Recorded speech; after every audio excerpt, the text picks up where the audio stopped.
వయసు పైబడుతున్న కొద్దీ నడకలో నడిచే తీరులో మార్పులు రావటం సహజమే. 60 ఏళ్లు వచ్చేసరికల్లా నడకలో వేగం గణనీయంగా తగ్గిపోతూ ఉంటుంది. అయితే మన నడక తీరుతెన్నులను బట్టి కొన్ని రకాల అనారోగ్య సమస్యల్ని అంచనా వేయొచ్చు. ముఖ్యంగా తూలడం, అదే పనిగా ముందుకు పడిపోవటం వంటివి కొన్ని జబ్బులకు సంకేతాలుగా అనుమానించాలంటారు నిపుణులు. నడకలో జబ్బుల ఆనవాళ్ల గురించి ఇప్పుడు తెలుసుకుందాం. మనం అలవోకగా నడిచేస్తుంటాం కానీ నిజానికిదో అత్యంత సంక్లిష్ట ప్రక్రియ. కాళ్ళు, చేతులు, కడుపు, వీపు, కటిభాగంలోని కండరాలు, మెదడు మధ్య ప్రసారమయ్యే సంకేతాలు ఇందులో పాలు పంచుకుంటాయి. సాఫీగా నడవటం, నడక వేగం మన ఆరోగ్యాన్ని బట్టి చూపుతాయి. వృద్ధాప్యం ముంచుకొస్తున్న తీరును వివరిస్తాయి. నడక వేగం తగ్గటం, సాఫీగా నడవకపోవటం పార్కిన్సన్స్ వంటి నాడీ క్షీణత సమస్యలకు తొలిదశ సంకేతమని చెప్పుకోవచ్చు. పార్కిన్సన్ జబ్బులో మెదడు నుంచి ఎముకలకు అంటుకునే కండరాలకు సంకేతాలు అందటం అస్తవ్యస్తమవుతాయి.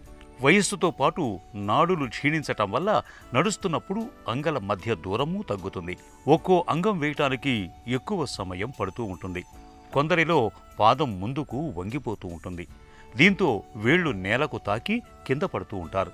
మధుమేహం మూలంగా నాడులు దెబ్బతిన్న వారిలో దీన్ని చూస్తూ ఉంటాం. కొందరికి నడుస్తున్నప్పుడు పిరుదు కండరాల్లో నొప్పి మొదలై అది కాలి వెనక నుంచి కిందికి పాకుతుంటుంది. పిక్క వరకు నొప్పి విస్తరించవచ్చు. నడవటం ఆపేస్తే నొప్పి తగ్గుతుంది.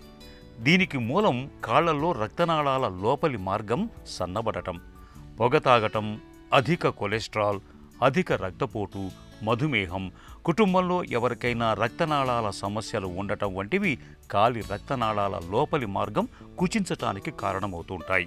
విటమిన్ B12 లోపంతోనూ నడుస్తున్నప్పుడు తడబడొచ్చు. మంచి విషయం ఏమిటంటే దీని లోపాన్ని సరిచేసుకోవటం తేలికే. మాత్రలు, అవసరమైతే ఇంజెక్షన్లతో భర్తీ చేసుకోవచ్చు. మాంసం, చేపలు, గుడ్లు, పాలు, పెరుగు, మజ్జిగ వంటి B12తో కూడిన ఆహారము ఎంతో ఉపయోగపడుతుంది. లేబీ రైనైటిస్ వంటి లోపలి చెవి సమస్యలు తాత్కాలికంగా నడక తీరును మార్చొచ్చు, తూలిపోయేలా చేయొచ్చు.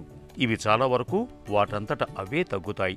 చెవిలోని ద్రవం నుంచి అందే సంకేతాలతోనే మెదడు మనం నిల్చున్నామా, కూర్చున్నామా అనే విషయాన్ని నిర్ణయించుకుంటుంది.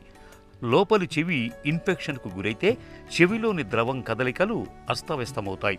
అప్పుడు చెవి నుంచి అందే సంకేతాలను పోల్చుకోవటంలో మెదడు తికమక పడుతుంది. కళ్లకు కనిపించే దృశ్యానికి చెవి నుంచి అందే సంకేతాలకు పొంతన కుదరకపోవటం వల్ల తూలిపోయే ప్రమాదం ఉంటుంది. కాబట్టి నడక తీరుతెన్నుల్లో మార్పులు కనిపిస్తున్నప్పుడు ఆలస్యం చేయకుండా డాక్టర్ని సంప్రదించటం అన్ని విధాలా మేలు.